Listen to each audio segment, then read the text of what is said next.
Here's the other thing. Do not be dishonest with me. I do not like when people are dishonest. You cannot do construction and use drugs. If R6828 State of Texas versus Alonzo Taylor, can I have parties announced for the record for the state? Jason Deerhead, Your Honor. For the defense? Greg Gamer for the defense. We are here for, Gamer. could you spell your last name for the court reporter, please? Yes, DES is in Sam, MARAIS is in Sam. Thank you. Sorry about the S. So we're here for sentencing today. You entered a plea on March 29th of no contest, and you applied for deferred adjudication. According to the plea bargaining agreement, punishments be assessed at a cap of 5 years, and the state is silent on your application. All right, have both parties had a chance to review the PSI report? Yes, Your Honor. Yes, Your Honor. Any objections to the PSI report? No objections, Your Honor. All right, defense. Your Honor, I'd like to say a few words and then call Alonzo and his mother up if that's possible. Yes. Okay. So the first thing, Judge, as you go through this PSI, the thing that sticks out is criminal history, obviously. This young man just turned 20, April 8th. And as we just talked out there, I'm saying you're the perfect candidate for probation because of this. You're at a crossroads. Your life is going to be defined by what you do from now on. You've already made this thing as since a 12-year-old, if you go back with those ages. He does have certificates for construction that he can work. He does have a job. He does not have any dependents. I've talked to him about his alcohol and drug use, and he's saying that is not happening. All right, if you drug tested today, what are the results going to be? Kind of dirty. Okay. All right. Kind of dirty. He said kind of dirty. Dirty for what? Marijuana, I think. No, it's not marijuana. I think you know what you were using. So what have you used? Let me put you under oath. Can you raise your right hand for me, please? Do you solemnly swear or affirm the testimony you give will be the truth and nothing but the truth, so help you God? Yes, ma'am. All right, you can lower your hand and you're going to have to speak up so the court reporter can hear. So what are you going to be dirty for? Marijuana. And what else? All right, before we continue, I'm going to want a UA. Yes, Judge. All right. They're going to give you a UA. Do we need Yes. to Oh, they're walk going it to have, down, or- oh no, they're going to have somebody come and give him a UA. And then we'll continue. Judge, may I run around to some other court? Yes, you can. How long is that going to take? About an hour? Oh, no, they're going to do a UA. Are you prepared to go now? All right, so they're going to do a UA very quickly. All right, and yeah, so, Vashawn, do we have results? Positive for THC. Okay, all right, let's bring him on out. THC. Do you have a base level or? No, they can't give base Come level. on, Judge. I'm working with thin air here. I know, and you're a teacher too. About to teach. Yeah, well, sometimes clients don't tell you everything. Well, no, and I talked to his mom about that. So, Okay. Hey, Lonzo right here. All right, we're back on the record. So when's the last time you used marijuana? About a week ago, it was a candy bar. Okay, you're gonna need to speak up. Right now is not the time to be too cool for school.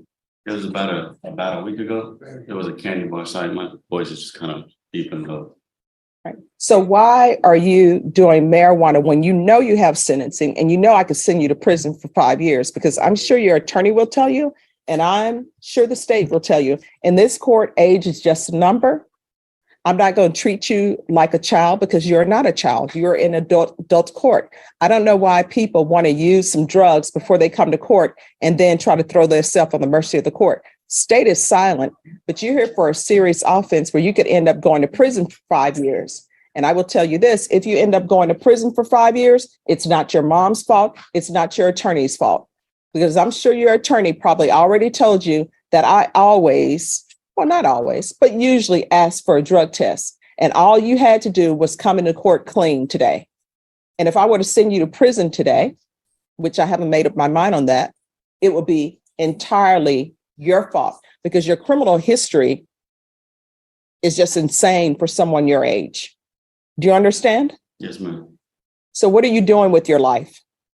Well, I'm not gonna say that, in the past that, it was a regret because jail kind of did help me out, I had problems to help me. All right, let's do this. Let's stop saying you know after every sentence. I want you to concentrate and try not to say you know. A lot of people come before me and they say it's like, well, like this and like that. Okay. Your attorney is also a teacher, as am I. And I will tell you, he does not like his children saying, it's like. So let's try not to have that when we speak. Okay. All right. Go ahead. Well, I went to school for, construction. It's always been like type of dream job, you know what I mean? Sorry, it's just how. Can I ask him a few questions, Your Honor? No, I want to. Okay, I want to hear him. Well, I went to construction for about 3 years the school for construction, I got my ACCR, my OSHA. See, it's hard. And I'm doing this not to make fun of you, but you have to learn how to speak, not like you speak with your friends, because this is a professional setting. And when you go do job interviews, people are not going to want to hear it's like, So concentrate on not saying those things. It's for the betterment of you. So concentrate, not saying that and not saying okay, and it's like. And I want you to stand up straight and I want you to stop mumbling and I want you to speak so I can hear you, because I'm trying to make a decision on whether or not to send you to prison. Yes, ma'am. So go for it. I went to school for 3 years for construction. Since then I got my NCCR, OSHA, and my level in carpentry, cabinets and stuff like that. And do you have an opportunity for a job?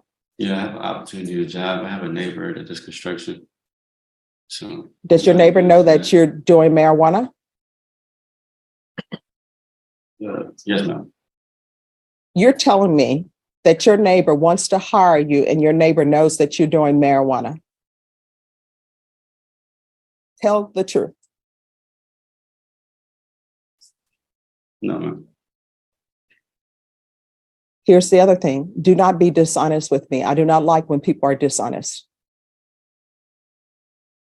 You cannot do construction and use drugs. If you do, something's going to happen. Either there's going to be an accident at the job, and I have relatives who do construction work. I have relatives who drive. Anytime there's an accident, the first thing they want them to do, whether it's their fault or not, is take a drug test. And if there were an accident at a construction site, they would have you take a drug test. You would be positive for marijuana like you're positive today, and you would be fired. And they would be looking at a civil suit because someone is on their site using drugs. Do you understand? Yes, ma'am. And are you living with your mother? Yes, ma'am. I know she doesn't want drugs in her house. Yes, ma'am. Can I see his mom? Absolutely. Ma'am, come on up. Peter. And you had requested her, Judge, so Yes. we made sure she wanted to be here as well. Thank you. All right, can you raise your right hand for me, please? Do you solemnly swear or affirm the testimony you give will be the truth and nothing but the truth, so help you God? Yes, I do. All right, if you can lower your mask and state your name for the record. My name is Tracy. All right, and are you his mother? Yes. What does he spend his day doing? Well, just normal, sleeping. He goes and helps me with Ubering. How does he help you with Ubering? He delivers the food. Does he have any friends over? Not really. Does he have a No. curfew? Oh, well, he has a GPS on, so he doesn't get to leave. He's just gone from 2 to 10, and then he's at home. I don't really have any. He's different. It's calmer. Does he help you clean the home? He does. He cleans his room. That's the most important thing, is keeping his room clean. That's what I care about. Is every kid can clean their own room and wash their own dishes. That's great with me, because that is the most important thing. is if he can make sure he cleans his room, because I know he doesn't make a lot of the mess that's in the kitchen. It's not him. But when he does, he's very good at cleaning. He's different. All right, who all is in the household? So it's me, it's Alonzo, my 3 other kids. My friend comes around once in a while, but he doesn't live there, but he does.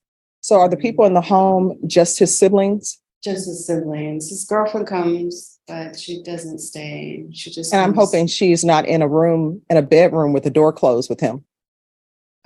Yes. Oh, that needs to stop. I don't know how parents do it today, but what I can tell you in my household, when I was growing up, number one, there were no boys in bedrooms. Yeah. Number two, they were only in common areas. And number three, they had to call before they came. Very And when my grandmother would babysit me, my aunt had a boyfriend to come over. And you know what ended up happening? He overstayed his welcome. And you know what my grandmother told him?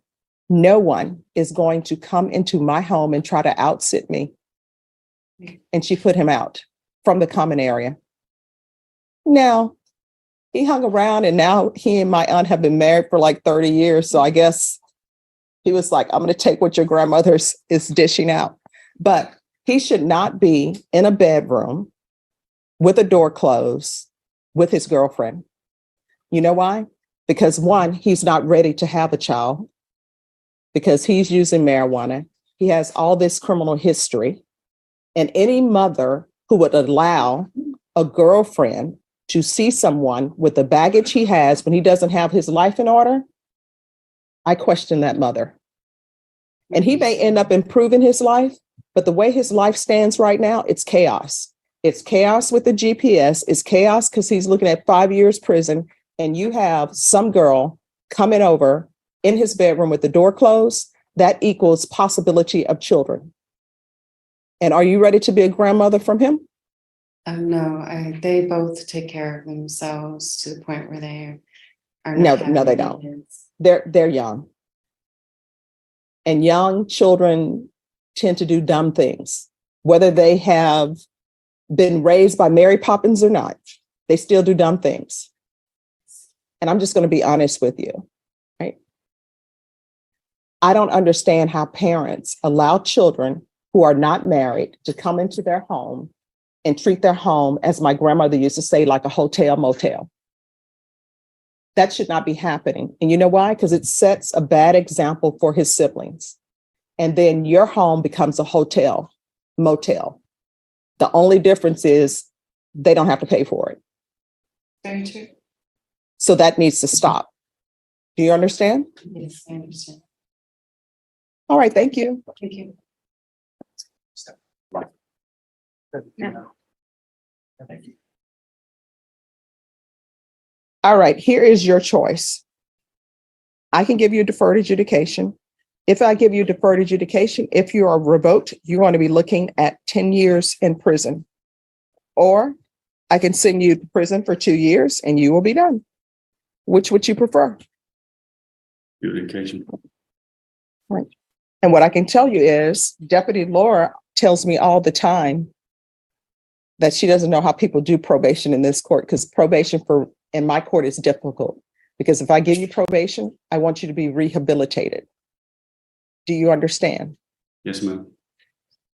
All right, the court is going to sentence you to 5 years deferred adjudication. There's a $1,500 fine that will be probated. There should be proof of employment within 30 days. There should be no employment as a home health care provider or with minors. There should be regular reporting by Zoom or in person.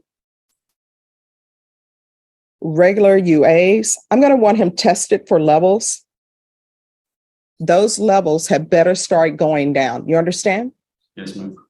And is this girlfriend you have, is she using as well? No, ma'am. Another reason why she shouldn't be with you. It sounds like she doesn't use drugs, but you do. And then you have these criminal cases and you just been placed on deferred for felon in possession of a weapon. You need to ask yourself, why is she with me? And if it's because she sees something in you, you need to ask yourself, what does she see in me? And the fact that she's taken a chance on you, you need to start doing better. He's going to remain on GPS. I'm going to want a curfew. The only exception to the curfew is if he's at work. So he's going to be in the home by 8 p.m. And if he's not working on weekends, he is to remain at home on the weekends. So there will be no partying for you. Your Honor, if I may. So the construction job with his neighbor that he was talking about, he was saying that, how is that going to work with GPS? Because I don't know if that person, well, that's what we need to find out. We need to talk to him and see if he can arrange a schedule. The problem they have with the GPS, it's on a school campus and they go around military bases and they do the routes. Oh, we'll figure it out. We'll figure it out. Yes. They want you working. Okay. They want you using your craft, but you also got to show this court that you're going to be doing what you need to do. All right. So it's partial GPS. I get it. All right. It's partial GPS for employment. I'm going to want field visits 1 time per month, 200 hours of community service restitution. Probation, is there anything else he needs? Yes, curfew is 8 p.m. to 6 a.m. No, he, my understanding, he's going to be working throughout the week. So he doesn't leave the house till 7 a.m. and he's back at 8 p.m. But if he's at work, then he can work. And Judge, I appreciate your thoroughness. I just need to make sure he understands this. You're saying if that construction job, if he cannot have the GPS, you're saying then he cannot work that job. Is that what we're saying? Well, let's just see. I don't believe in crossing bridges until they're built. I agree, Judge. So let's see where we are on that. And then if there's an issue with that, then he can come back to the court. And this court, to be successful on probation, communication is key. So if there's an issue, talk to the probation. If you're not able to speak with probation or you feel like they're not addressing your issue, then come to court and address it with me. Very good. Well, the issues on the construction job side is not with this side. That's the reason I haven't been able to work yet. Okay, I don't understand what you're saying. The issues on the construction side, that's why I haven't been able to work yet. Like, what is the issue? It's the monitor, me being around, gotta be on school campuses, military bases. It just doesn't look right in the field. So you need to talk to that boss and see if that's a no-go. In other words, I mean, get some big boots. Get some big boots on. Pull your pants leg over the GPS. Here's the reason why you're on GPS. I don't just put people on GPS. Sometimes people who are on probation, they get taken off of GPS. The reason why you're on GPS is because you are not even doing what you're supposed to do with this hanging over your head. You knew that I could send you to prison for potentially 5 years, and you chose marijuana over having a better shot at not going to prison. And I'm going to want a TAP evaluation. Oh, that is true. What are they recommending?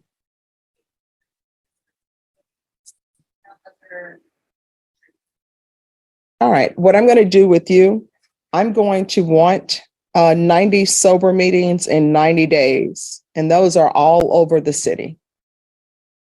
You understand? Yes, ma'am. Are you able to stop using marijuana, or you need some type of intervention? I'll be able to stop. All right. Probation, is there anything else? Is there anything else you need from the court in order to be successful?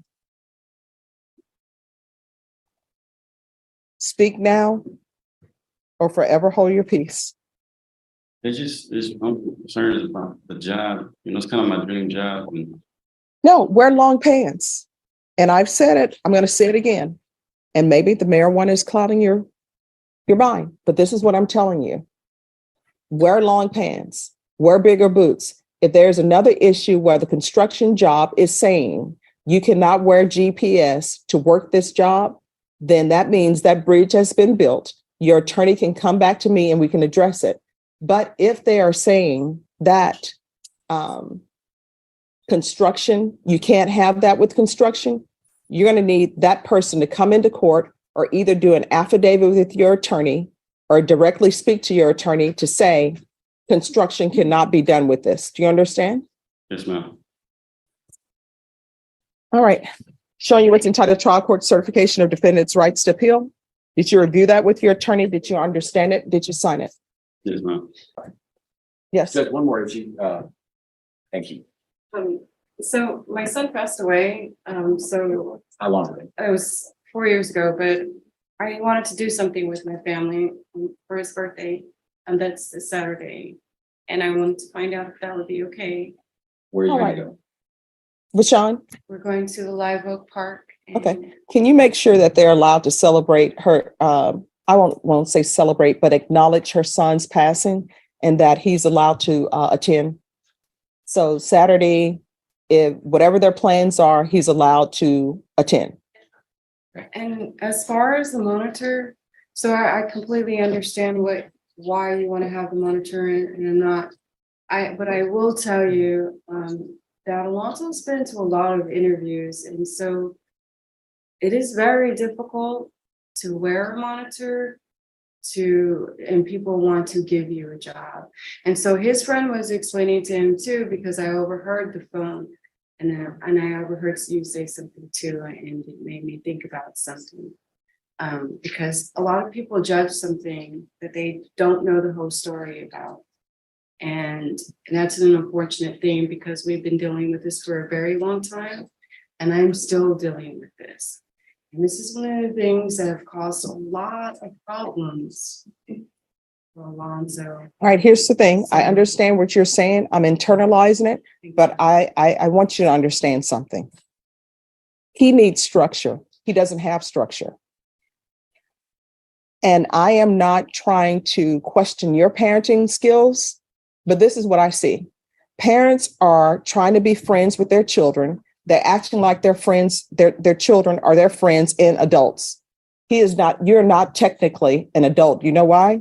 Because you can't take care of yourself. You're living at home with your mother. You're using her home as a hotel room and she's letting you use it as a hotel room. You've been having issues since you've been a juvenile. We got the resisting arrest and search, criminal trespass, criminal mischief, unauthorized use of a vehicle, failure to identify, another resisting arrest, search and transport. I'm ignoring that because that was taken into taken in consideration. And then you've been to TYC before. And you know what that tells me? That tells me a little bit that one, you need structure. And mom, you are not his friend, you are his parent. And you need to start laying down the law because otherwise he's going to end up in prison. And if you violate the conditions that I've set for you, what's going to end up happening is you could be looking at 10 years in prison.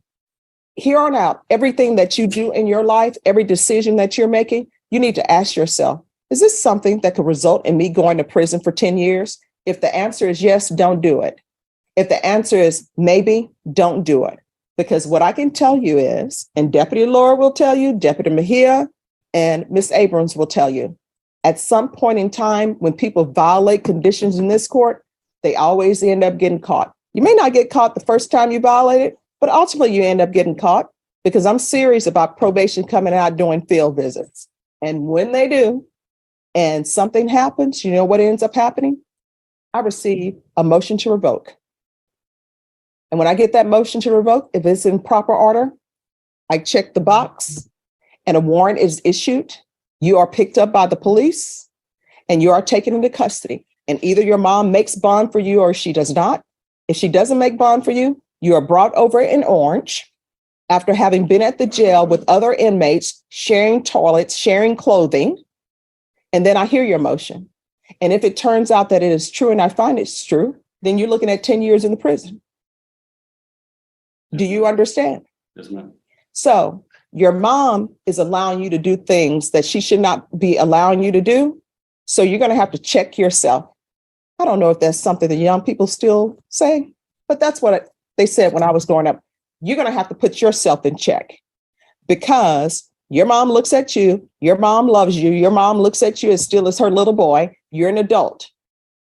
So if you love your mom, you're going to have to start doing things appropriately so your mom doesn't have to come to court begging you and not seeing the fact that she has a son who came to court for sentencing and you're using marijuana. And you're probably using it in her house in the form of candy bars or whatever. And you're in the back room with your girlfriend having sex or whatever. And you're going to end up, if you continue on that vein, you guys are going to forget something. And you're going to end up bringing a grandchild into this world for her. And she's going to end up caring for it. And that grandchild is going to be stuck with the father who has all this history, who doesn't have their life in order. Do you understand? Yes, ma'am. All right. So probation will go over conditions with you. Thank you, Judge. With the excuse. Yes.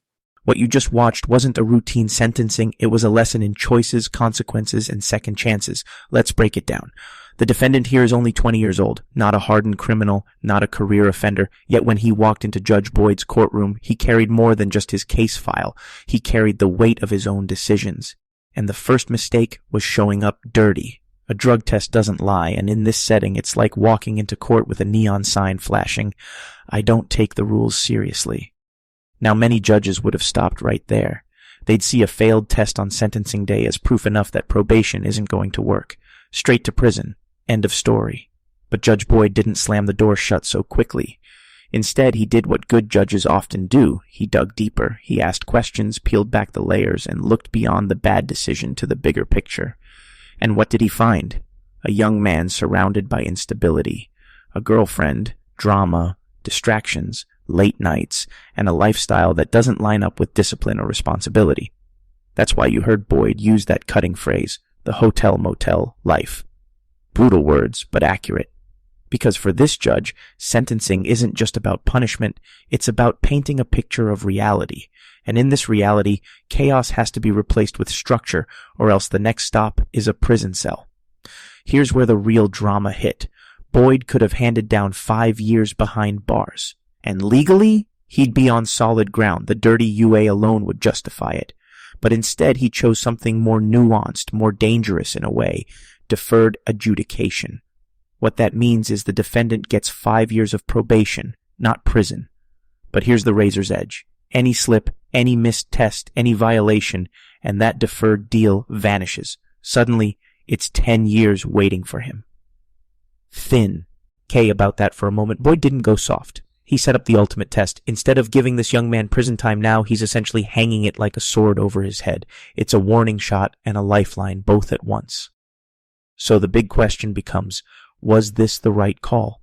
Did Judge Boyd strike the perfect balance between mercy and accountability, or did he just delay the inevitable? Will this young man rise to the challenge, clean up, and build a future? Or will we see him again in that same courtroom, facing the decade-long sentence he narrowly escaped today? That's for you to decide. Drop your thoughts in the comments below. Did Judge Boyd make the right move, or should he have locked him up immediately? And if you found this moment as gripping as I did, make sure you hit that like button, subscribe, and stay tuned. Because in Judge Boyd's courtroom, justice isn't just delivered, it's dissected, debated, and unforgettable